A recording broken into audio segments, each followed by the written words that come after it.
রাধে রাধে বন্ধুরা, কেমন আছো তোমরা? আশা করছি তোমরা সবাই খুব ভালো আছো, আমিও ভালো আছি। আবারও চলে এলাম তোমাদের সামনে নতুন একটা ভিডিও নিয়ে। পূর্ব মেদিনীপুর জেলার ছোট্ট একটা গ্রাম থেকে আমি প্রণীতা। আমার এই ছোট্ট পরিবার মা ছেলে সফট চ্যানেলে তোমাদের জানাই অনেক অনেক স্বাগত আর অনেক ভালোবাসা। আজ হলো বুধবার এখন বাজে প্রায় 10:30 মতো।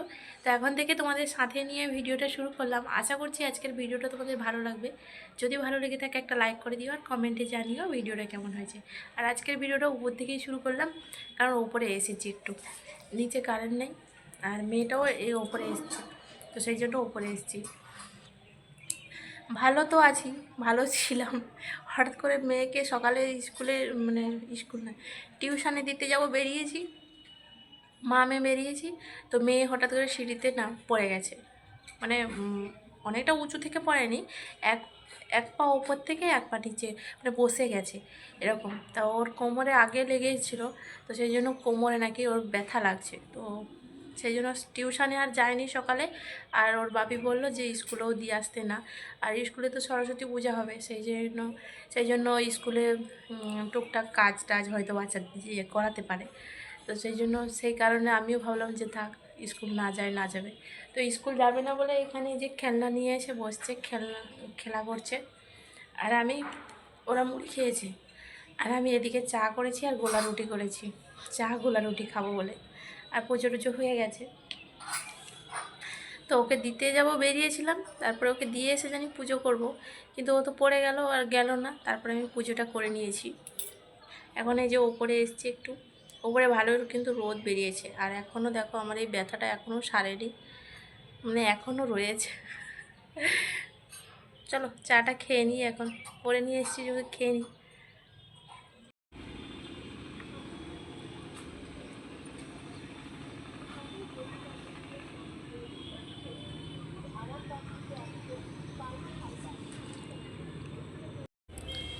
এই গাছগুলোতে এখনও ফোটেনি, এই গাছগুলোতে সবে কুঁড়ি এসছে। এগুলো গাছগুলোতে যখন ফুটবে না, তখন দেখতে খুব সুন্দর লাগবে। এটাই হয়তো ফুটে যাবে, এটা ফুটবে, এটাও ফুটবে কালকে বা পরশু দিনে ফুটে যাবে। এগুলো এখনও ফুটেনি। আর ওইখানে দেখো পেঁয়াজ গাছ লাগিয়েছে এর ভিতরে, পেঁয়াজ গাছ লাগিয়েছে, জানি না হবে কি না, লাগিয়েছে দেখছি ভালোই হয়েছে এখন কিন্তু। চলো এখন নিচে যাই। এই গাছটাও ফুল কত সুন্দর ফুটে আছে। ফুল ছিঁড়ছিল বকা দিতে, এই যে খেলনা পাচ্ছি গুছিয়ে ঘরে যাবে। স্কুলে যাবি? চল স্কুলে দিয়ে আসবো, যাবি নি? চলো নিচে চলো।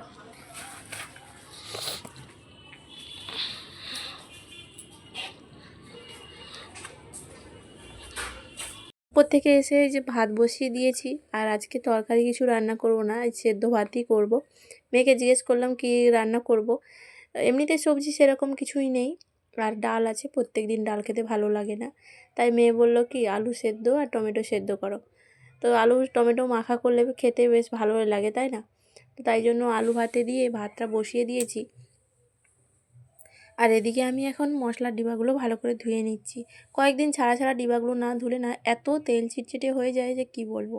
এমনিতেই রান্নার কাছেই থাকে তো, আর রান্নার ধোঁয়াটা বেরোনোরও সেরকম জায়গা নেই, তাই জন্য সব ডিবাগুলো খুব তেল চিটচিটে হয়ে যায়। তাই ভাবলাম আজকে যখন রান্না করব না, মানে তরকারি রান্না করব না, তাই জন্য ধুয়ে নিই এগুলো। বসে থেকে সেই তো বসে থাকাই হয়ে যাবে, তাই না?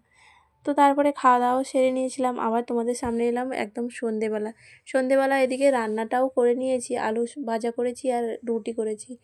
আর মুড়ি তো খেতে ভালো লাগে না, আর তারপরে ভাতও খেতে ভালো লাগে না, মানে ভাত খেতে ভালো লাগে না, আর রোজ রোজ মুড়ি খেতে ভালোও লাগে না। তাই আর কি রুটি আর আলু ভাজা করেছি। রুটি আলু ভাজাটা আমার মেয়ের জন্য প্রিয়, তবে একটা লঙ্কা কেটে দিয়েছিলাম, ও আবার ঝালে খেতে পারেনি, তো লাস্টে আবার গুড় দিয়ে খেয়েছে, জানো তো। একদমই ঝাল খায় না ওই মেয়েটা। আর ওই মেয়েটাকে নিয়ে আমার তো মানে চিন্তার শেষ থাকে না। এই পড়ে যাচ্ছে, এই ঠান্ডা লেগে যাচ্ছে, এই সব চলছে। তো যাই হোক, এটা হলো পরের দিনের ভিডিও, মানে বৃহস্পতিবার সকাল সকাল উঠেই ঘরদোর মুছে নিয়েছি। আর এদিকে এখন বিছানাটা তুলে নিচ্ছি, বিছানা তুলে নিয়ে তারপরে যাব স্নান করতে। আর মেয়েকেও দিয়ে আসতে হবে টিউশন। এই সকালটা যেন তো একটা যুদ্ধের মতন কাটানো হয়। একদিন মানে রবিবারটা বিশেষ করে কাজ কম থাকে, মানে ওদের টিউশন থাকে না, স্কুল থাকে না, রান্নার অতটা মানে তাড়াহুড়ো থাকে না। কিন্তু অন্যান্য দিন সকালে যেন রান্না বান্নার পুজো সব। বেলা কিন্তু আগের থেকে অনেক বেড়েছে। বেলা বাড়ার সঙ্গে সঙ্গে যেন মনে হচ্ছে কাজও বেড়েছে। যতই বেলা বাড়ুক না কেন আমাদের কোনো কাজ মানে কমেনি। কাজ যেন বেড়েই চলেছে, তাই না? আর এদিকে সবজি নিয়ে এসেছিলাম মেয়েকে দিতে গিয়ে, সেটাই তোমাদের বলছিলাম, কিন্তু ভয়েসটা মিউট করতে হয়েছে। সব সবজিই পুরানো, ওই বিম, সিম, গাজর, বাঁধাকপি ও ফুলকপি এইগুলোই নিয়ে এসেছি। কুমড়ো এগুলো তো সব পুরনো বাজার। আর নতুনের মধ্যে এঁচড় এনেছি আজকে। এটুকুই এনেছি, আমাদের 3 জনে হয়ে যাবে, 2 দিন করে নেব, তাই জন্য এটুকুই নিয়ে এসেছি। চলো এখন পুজো পরে করব, আগে রান্না করতে হবে। আর তোমাদের তো বললাম যে সবজিপাতি নিয়েছিলাম, মেয়েকে দিতে গিয়েছিলাম সকালে টিউশন, তো ওইখান থেকে বাজার আবার করে নিয়ে এসেছি। বেশ কিছুদিন হয়েছিল সবজি ছিল না, তাই সবজি নিয়ে এসেছি আজকে।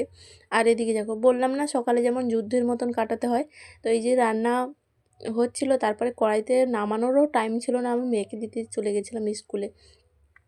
মেয়ে এখন ধরেছে একা যাবে না, একা আসবে না, ওকে আনতে যেতে হবে, দিয়ে আসতে হবে, আবার টিউশানেও যে দিয়ে আসতে হয়। সেই জন্য সকালটা যেন ভীষণ কাজ, বেশি কাজ সকালেই থাকে। তারপরে সারাদিন তো টুকটাক কাজ আছেই, সকালটাই বেশি কাজ থাকে। আর এই কড়াইটার মধ্যে তরকারিটা ছিল, ওটা এখন নামিয়ে নিয়ে কড়াইটা ধুয়ে নেব। আর এদিকে রান্না করেছিলাম সয়াবিনের তরকারি, ওটা দিয়ে ওরা ভাত খেয়ে গেছে স্কুলে। আর এদিকে সবজি বানিয়েছি, কপির ডাঁটা আর সিম, বিম, আলু, গাজর সব রকম দিয়ে বড়ি দিয়ে নিরামিষ সবজি বানিয়েছি। কালকে যেহেতু সরস্বতী পুজো আছে, তাই নিরামিষ তো করতে হবে, তাই না? আর এমনিতেও বৃহস্পতিবার নিরামিষ রান্নাবান্নাই তো হবে। তো যাই হোক, ওদিকে সব গুছিয়ে নিয়ে ভাবলাম গ্যাসটাও এক হাতে মুছে নিই। আর গ্যাসটার ফ্যান পড়ে গেছিলো, সেই জন্য না ঘষে তুলতে বেশ কিছুটা সময়ও লেগে গেছিলো। তো গ্যাসটা মুছে নিয়ে 2-3 বার মুছে নিয়ে তারপরে আবার শুকনো কাপড় দিয়েও মুছে নিয়েছি। আর তারপরে এখন সকালে যেহেতু আমি স্নান করে নিয়েছি, তারপরে এখন আবার গাটা মুছে নিয়ে নাইটটা পরেছি। তো তারপরে এই যে আলতা একটু পরে নিলাম। আগের বৃহস্পতিবার কিন্তু আমি আলতা পরা হয়নি, আমার আলতা পরিনি আমি, তাই ভাবলাম এই বৃহস্পতিবার পরে নিই।